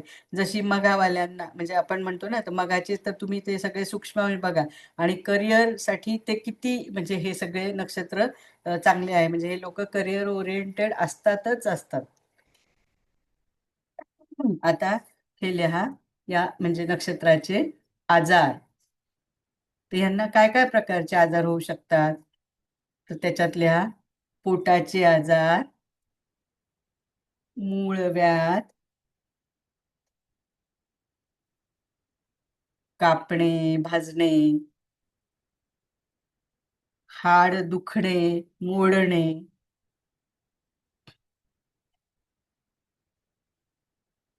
पाठीचे आजार, मणक्यांना अपघात होणे किंवा असं लिहा पाठीचे आजार, मणक्यांचे आजार,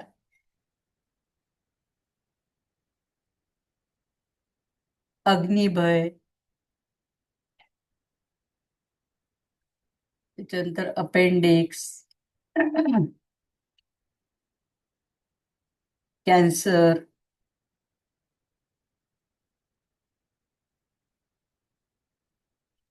कंबरदुखी, संधिवात,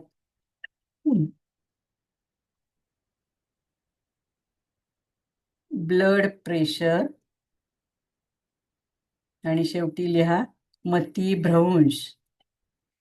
पुन्हा सांगते मूळ नक्षत्राचे आजार, पोटाचे विकार, मूळव्याध, कापणे, भाजणे, हाड दुखणे किंवा मोडणे, पाठीचे किंवा मणक्याचे आजार, अग्निभय, अपेंडिक्स, कॅन्सर, कंबरदुखी, संधिवात, ब्लड प्रेशर आणि मतिभ्रंश. तर हे सगळेच आजार होतील असं नाही. पुन्हा पुन्हा सांगते हे आजार होण्याची ही संभाव्यता किंवा शक्यता आहे. आता शिक्षण किंवा व्यवसायामध्ये लिहा वकील, ज्योतिषी, व्यापारी, रेस ते असे रेस लावणारे असतात ना, रेस, शिक्षक, बँक म्हणजे बँक कर्मचारी, सर्जरी करणारे किंवा सर्जन, ऑटोमोबाईल, पौरोहित्य करणारे किंवा पुरोहित असं लिहा. तर खेळामध्ये त्यांनी असं लिहिलंय की कुस्ती खेळणारे. सैन्य म्हणजे मिलिटरीत जाणारे किंवा सैन्यात भरती होणारे असं लिहिलं तरी चालेल. पुन्हा सांगते वकील, ज्योतिषी, व्यापारी, रेस, शिक्षक, बँक, सर्जरी, ऑटोमोबाईल, पुरोहित, कुस्ती खेळणारे आणि सैन्य म्हणजे सैन्यात भरती होणारे.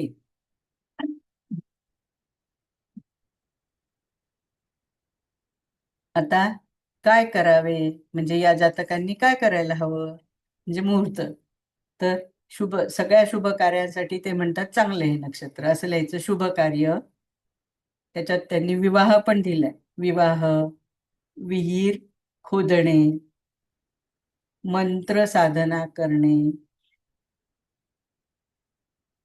नाक किंवा कान टोचणे, जमीन नांगरणे, पेरणी करणे आणि शस्त्रक्रिया. पुन्हा ऐका शुभ कार्य, विवाह, विहीर खोदणे, मंत्र साधना करणे, नाक ऑब्लिक कान टोचणे, जमीन नांगरणे, बी पेरणे किंवा पेरणी करणे आणि शस्त्रक्रिया या सगळ्या म्हणजे गोष्टींसाठी हा मुहूर्त म्हणजे हे नक्षत्र वापरलं तरी चालेल.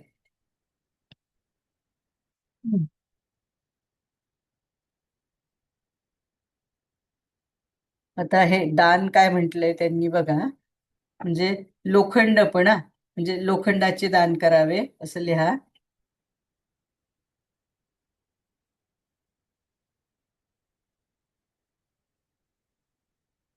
लोखंडच आहे, लोखंडाचे दान, दान लोखंडाचे दान म्हणजे लोखंडाचं काही पण तुम्ही काय वस्तू द्या, काही पण करा. आणि आराध्य वृक्ष, तर हे आराध्य वृक्ष मूळ नक्षत्रासाठी राळ, राळ आहे.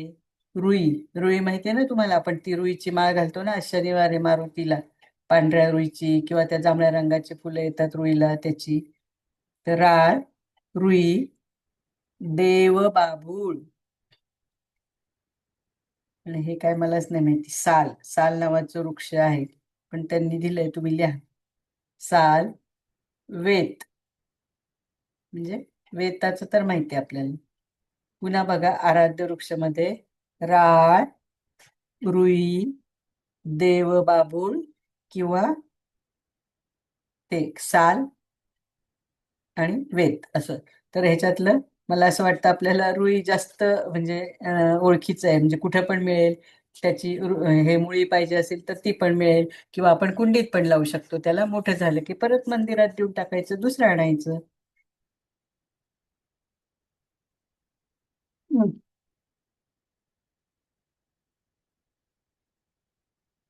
आता उपयुक्त सूचना किंवा रेमेडीज मध्ये लिहा.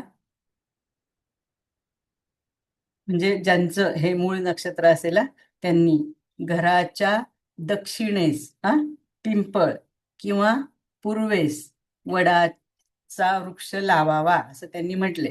पण आता जनरली आपण हे म्हणजे कसे ही झाडं घरात तरी ऍटलिस्ट लावत नाही. मी लावलं होतं अर्थात, पण म्हणजे ते आपोआप आलं तर मी काय ते तोडलं नाही. तर मग ज्याला शक्य आहे किंवा कोणाकोणाचं कसं शेतात घर असतं ना, अशा लोकांना तर आहे शक्य. आता फ्लॅट वगैरे मध्ये राहणाऱ्या लोकांना नाही जमणार, पण लिहून ठेवा. घराच्या दक्षिणेस पिंपळ आणि पूर्वेस वड वृक्ष, वट वृक्ष, वड काय म्हणायचं ते लावावा. कारण तसे पण हे दोन्ही पण कसं आध्यात्मिक वृक्ष, सगळ्याच वृक्षांमध्ये म्हणजे देवता आहेच आहे, पण हे जास्त आध्यात्मिक आहेत ना, म्हणजे हे झाडे. दुसऱ्या म्हणजे 2 नंबरला लिहा. देव बाभूळ मुळी जवळ ठेवावी. म्हणजे फक्त नॉट ओन्ली देव बाभूळ, मी मगाशी जे जे वृक्ष सांगितले त्याच्यापैकी तुम्हाला जे शक्य होईल ते.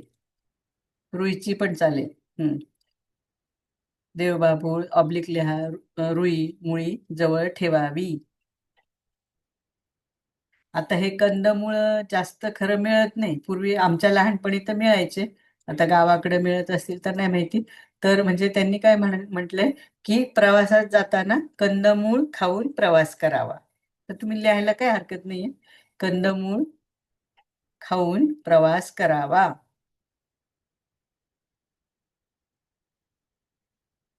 आणि दृष्ट काढायचे असेल तर त्यांनी असं सांगितलंय, मीठ आणि मिरच्या एकत्र घ्यायच्या, त्या उतरवायच्या आणि मग त्या अग्नीत टाकून द्यायच्या, म्हणजे अशा प्रकारे दृष्ट काढावी. मीठ मिरच्या उतरवून अग्नीत टाकाव्या, म्हणजे हे एक दृष्ट काढण्याचा एक हा प्रकार आहे. आणि या जातकांनी काय टाळायला हवं, तर वातजन्य पदार्थ टाळावेत.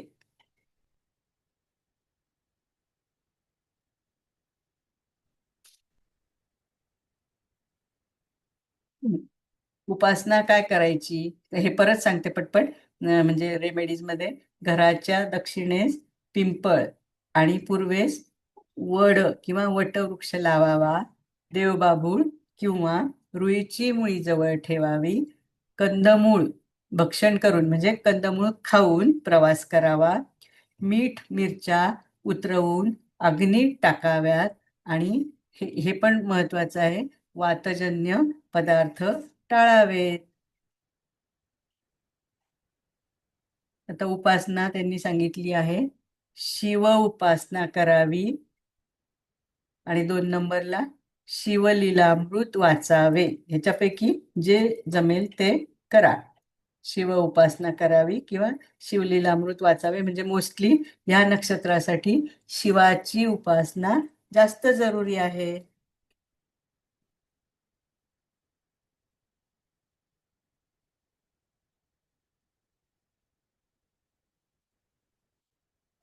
आता काय मंत्र लिहून घ्या.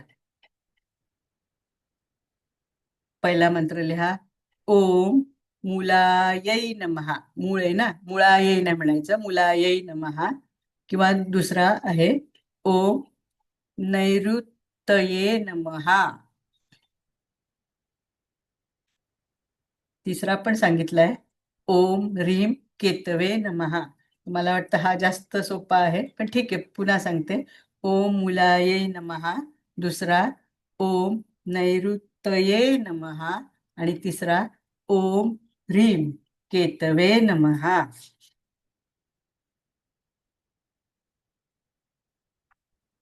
आता 9:02 आज फार कमी झालं. ठीक आहे, आपण थांबूया आता. मला इथं लिहू द्या, हे पुढच्या वेळेस घ्यायचंय. पुढच्या वेळेस आपण पूर्वाषाढापासून सुरुवात करूया. Okay, thank you sir, thank you all. Thank you madam madam. खूप छान सविस्तर माहिती दिलीत. थँक्यू खूपच छान. Thank you madam. धन्यवाद मॅडम. खूप छान मॅडम. झालं. खूप छान धन्यवाद. झालं सर. Thank you madam. शुभरात्री. Thank you madam. धन्यवाद thank you sir. Sir. Thank you madam. Thank you sir. Thank you madam.